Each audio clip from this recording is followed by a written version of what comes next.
Elle vivait dans un mariage sans avenir, et s'accrochait à un travail qu'elle détestait jusqu'à ce que le médecin lui donne un diagnostic terrifiant, il ne lui restait qu'1 an à vivre. Clara Daniels a pressé ses paumes contre ses yeux. Elle sentait qu'un autre de ces horribles maux de tête nauséeux revenait. Elle avait déjà consulté le médecin qui lui avait prescrit une série de tests et un scanner. Sa mère lui a dit que tout était dans sa tête, et sa meilleure amie Guy lui a dit que c'était le stress constant dans lequel elle vivait. Clara pensait que c'était son malheur qui se matérialisait et la tourmentait. Et d'une certaine manière, elle avait raison. Clara a pris un comprimé contre la migraine et a bu une tasse de café, puis elle a pris le manuscrit qu'elle était en train d'éditer. Quelle horreur! Elle pouvait mieux écrire, en fait, elle le faisait déjà. Dans le tiroir du bas de son bureau se trouvait son premier roman, il ne lui restait plus qu'à trouver le courage de le montrer à son patron. Clara s'est levée et s'est dirigée vers sa porte. Elle a frappé et jeté un coup d'œil à l'intérieur. Mr. Kandinsky, pourrais-je vous parler une minute? Monsieur Kandinsky a levé les yeux et a soupiré. Il n'avait pas l'air content de l'interruption de Clara, mais il n'avait jamais l'air content de quoi que ce soit. Qu'est-ce ce qu'il y a? A-t-il lancé. Pas une autre augmentation? Tu gagnes trop pour ce que tu fais de toute façon. Non, dit Clara, en se forçant à sourire comme s'il avait fait une blague. Je voulais vous demander de regarder un manuscrit. Mon manuscrit. Non. Hurle Kandinsky en tapant du poing sur son bureau. Tu es à peine compétent en tant qu'éditeur, je n'ai pas envie de patauger dans les ordures. Clara acquiesça, tourna le dos et retourna à son bureau en larmes. Plus vite qu'elle ne l'aurait cru possible, l'après-midi a filé, et il était temps de rentrer à la maison, chez Jerry.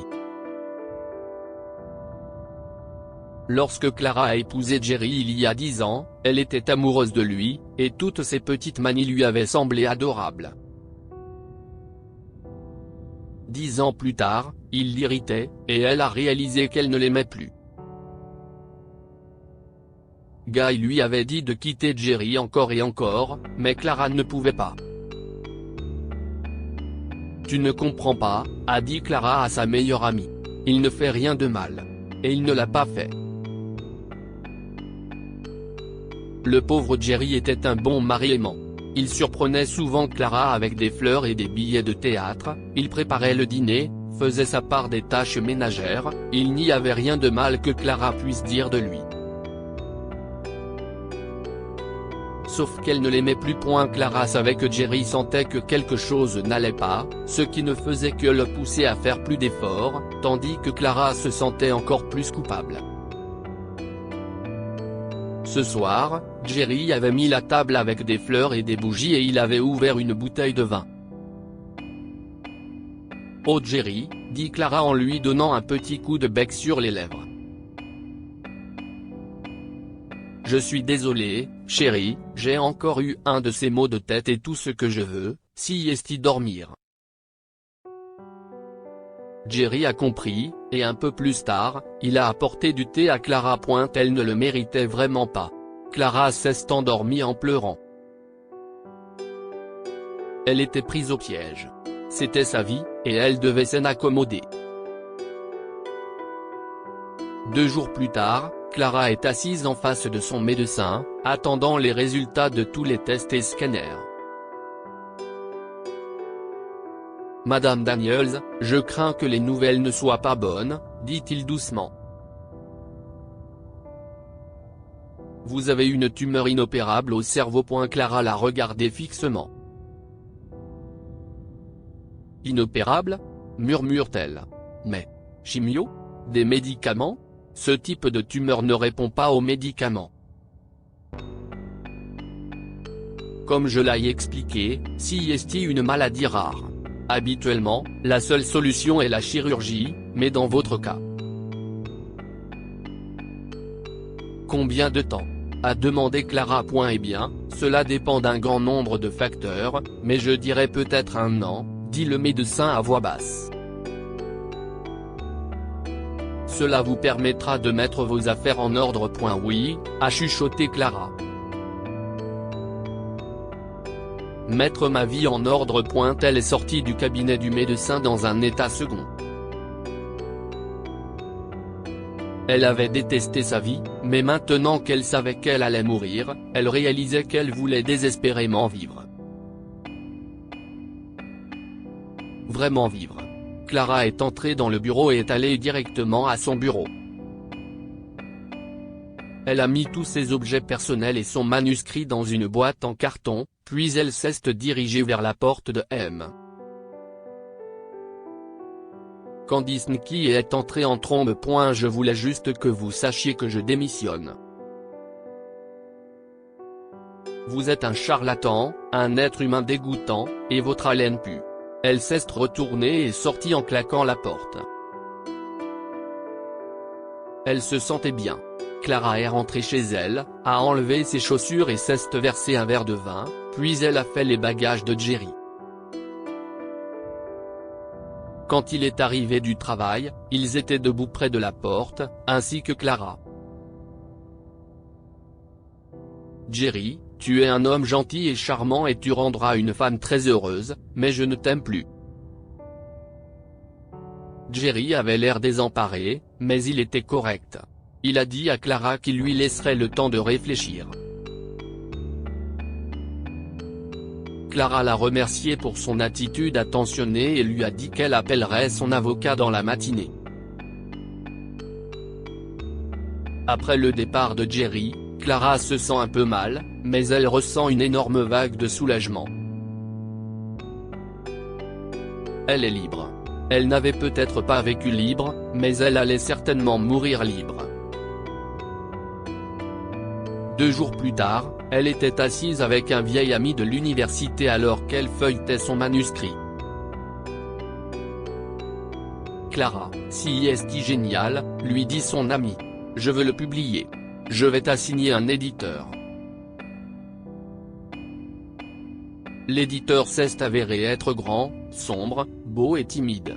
Il s'appelait Dylan et il a adoré le roman de Clara. La première semaine, les 2 hommes ont passé des heures ensemble à travailler sur le manuscrit.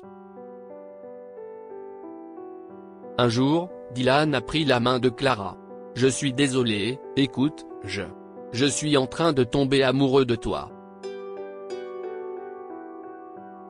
Clara a senti son cœur se briser. Elle tombait amoureuse elle aussi, mais elle ne voulait pas faire de mal à Dylan. Dylan, il me reste moins d'1 an à vivre, tu comprends ? Je ne te ferai pas de mal comme ça, je tiens trop à toi. Clara a décidé de demander un nouvel éditeur. Elle ne supportait pas d'être si proche de Dylan chaque jour, sachant ce qu'ils ressentaient tous les deux. Puis son téléphone a sonné. C'était le bureau du médecin, qui lui demandait de venir immédiatement. Quand Clara est entrée, elle a été surprise de voir que le médecin était d'une pâleur mortelle. « Madame Daniels, a-t-il dit. Je vous dois des excuses, je ne sais pas comment s'y est arrivé. Vos résultats ont été mélangés avec ceux d'un autre patient. Vous n'êtes pas en train de mourir. » Clara a dû s'asseoir. « Je ne suis pas en train de mourir ? Non, vous êtes en parfaite santé, et vos maux de tête sont probablement dus au stress. » Le médecin avait l'air très contrarié, mais Clara ne pouvait s'empêcher de rire. Elle est sortie en ayant l'impression de marcher sur l'air. Son téléphone a sonné.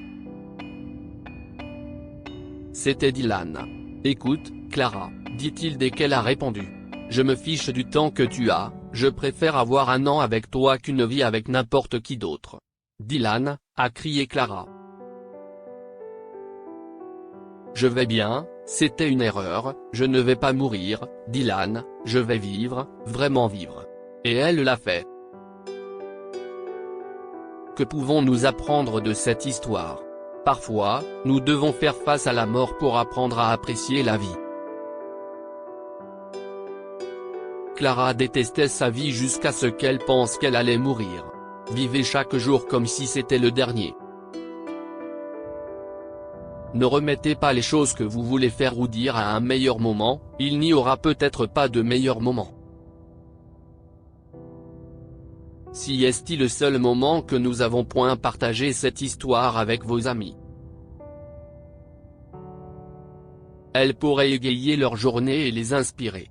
Si vous avez aimé cette histoire, vous aimerez peut-être celle d'un homme qui a quitté sa chérie diagnostiquée positive au VIH, et un médecin revient ensuite sur le diagnostic.